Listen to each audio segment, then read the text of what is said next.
سورہ بقرہ کی آخری آیت۔ اس آیت میں پہلے تو ایک بہت بڑی خوشخبری ہے، اور یہ قرآن مجید میں کئی دفعہ آیا ہے یہ مضمون۔ لا یکلف اللہ نفسا الا وسعہا، اللہ تعالیٰ ذمہ دار نہیں ٹھہرائے گا کسی بھی جان کو مگر اس کی وسعت کے مطابق۔ یعنی اللہ تعالیٰ کے ہاں سب کا حساب برابر نہیں ہوگا، حساب ہوگا اس صلاحیت، اس قدرت، اس طاقت کے حساب سے جو اللہ نے اسے دی ہے۔ اگر کسی کی وسعت کم ہے وہ ہاسپا بھی ہلکا ہوگا، اگر وسعت زیادہ ہے، صلاحیت زیادہ ہے، ذہانت زیادہ ہے، جسمانی قدرت زیادہ ہے، قوت زیادہ ہے، تو اتنا ہی سخت حساب ہوگی۔ یہ بہت بڑی خوشخبری ہے۔ یعنی وہ جو دنیا کا قانون ہوتا ہے وہ یہ نہیں دیکھتا، اس نے چوری کی ہے سزا ملے گی، اب کس حال میں چوری کی ہے، کیا کیا ہے، کیا مجبوری تھی، دنیا کا قانون نہیں دیکھ سکتا اس کو۔ اللہ کا معاملہ یہ نہیں، ہر شخص کو جو بھی اس کے اندر وسعت ہے اور وہ اللہ جانتا ہے۔ کسی شخص میں صرف 20 سیر بوجھ اٹھانے کی اللہ نے قوت رکھی تھی، اس نے 15 سیر بھی اٹھا لیا تو اللہ کامیاب قرار دے دے گا، اور جس میں من بھر کی صلاحیت رکھی تھی اس نے 20 سیر بھی اٹھا لیا تو ناکام ہو گیا۔ تو گویا کہ یہاں کوئی فلیٹ ریٹ نہیں ہے۔ لا یکلف اللہ نفسا الا وسعہا، کوئی جان بھی ذمہ دار نہیں ٹھہرائی جائے گی، مکلف نہیں ٹھہرائی جائے گی مگر اس کی وسعت کے مطابق۔ البتہ یہاں ایک شیطانی وسوسہ آتا ہے،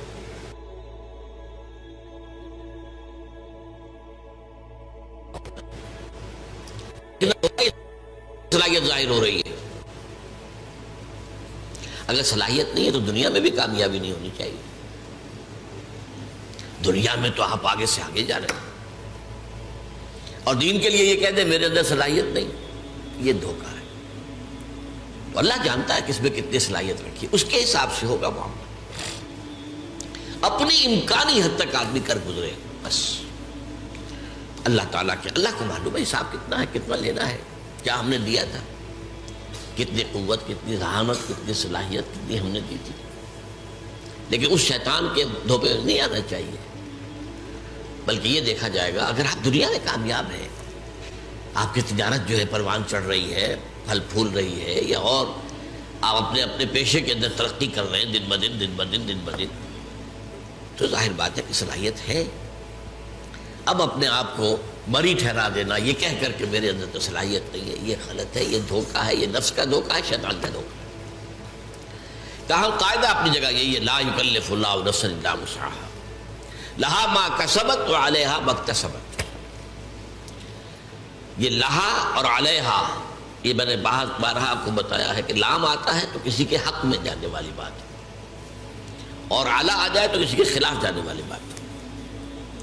القرآن حجت لک او علیک، قرآن یا تو حجت اور دلیل ہے تمہارے حق میں یا تمہارے خلاف، اس پر چلو گے، اس پر عمل کرو گے تو وہ تمہارے حق میں گواہی دینے والا ہوگا، اللہ سے سفارش کرے گا تمہاری، اور اگر تم اس کے خلاف چلو گے تو وہ حجت بن جائے گا، دیکھو یہ تم نے ہم نے بتا دیا تھا کہ نہیں تمہیں، اب وہ تمہارے خلاف دلیل بن جائے گا۔ القرآن حجت لک او علیک، یہی بات یہاں فرمائی، لہا ما کسبت وعلیہا ما اکتسبت، ہر نفس کے لیے، ہر جان کے لیے ہے وہی کچھ جو اس نے کمائی کی ہے، اور اسی پر وبال آئے گا اس کا جس کی کہ اس نے گناہ کی کمائی کی ہے۔ یعنی یہ کہ لا تزر وازرۃ وزر اخری، کوئی اور کسی اور کا بوجھ نہیں اٹھا سکے گا، نہ باپ بیٹے کا بوجھ اٹھا سکے گا، نہ بیٹا باپ کا، نہ شوہر بیوی کا، نہ بیوی شوہر کا، ہر ایک کو اپنا بوجھ خود اٹھانا، لا تزر وازرۃ وزر اخری۔ تو لا یکلف اللہ نفسا الا وسعہا لہا ما کسبت وعلیہا ما اکتسبت۔ اب اس کے بعد ایک دعا تلقین کی گئی ہے، ربنا لا تؤاخذنا ان نسینا او اخطانا، اے رب ہمارا مواخذہ مت کیجو اس پر اگر ہم بھول جائیں یا خطا ہو جائے۔ خطا کسے کہتے ہیں؟ بھول جانا تو واضح سی بات ہے، خطا اسے کہتے ہیں کہ ایک آپ نشانہ لگا رہے تھے، وہ نشانہ خطا ہو گیا. آپ نے تو نشانہ لگایا ہے لیکن وہ خطا ہو گیا. تو جو خطا ہو جائے اے اللہ اس پر ہم سے مواخذہ نہ کیجیے. ربنا لا تؤاخذنا ان نسینا او اخطانا ربنا ولا تحمل علینا اصرا کما حملته على الذین من قبلنا. اور اللہ ہم پر مت ڈالیو وہ بوجھ جو تو نے ہم سے پہلوں پر ڈالا. اب یہاں اصل میں اشارہ ہے کہ شریعت موسوی بہت سخت تھی، شریعت محمدی کو بہت آسان کیا گیا. شریعت موسوی میں ہمیں معلوم ہے روزہ رات کو سوئے تو شروع، کوئی سیری ویری نہیں، اب روزہ شروع ہو گیا، اب اگلی غروب تک روزہ چلے گا.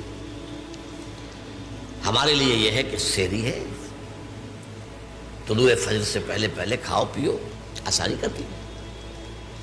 ان کے لیے سختی تھی، یوم سبت مطلقاً حرام، کوئی کام نہیں کر سکتے دنیا کا پورے دن، جمعے کی رات سے شروع ہو کر اور پھر ہفتے کے غروب تک 24 گھنٹے کا سبت ہوتا ان کا.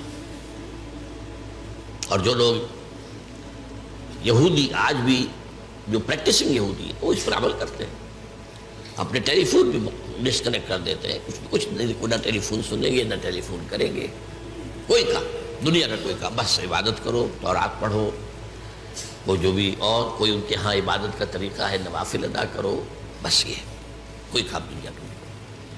اور ایک ہیلا کر کے اصحاب السبت نے، آپ کو معلوم ہے سورہ اعراف میں آیا ہے، تو جو ہیلا کیا تھا اس کے بعد بڑا سخت عذاب آیا ان پر، انہیں بندروں کی شکل میں بنا دیا گیا، کونوا قردۃ خاسئین، ان کی شکلیں بدل دی گئی بس.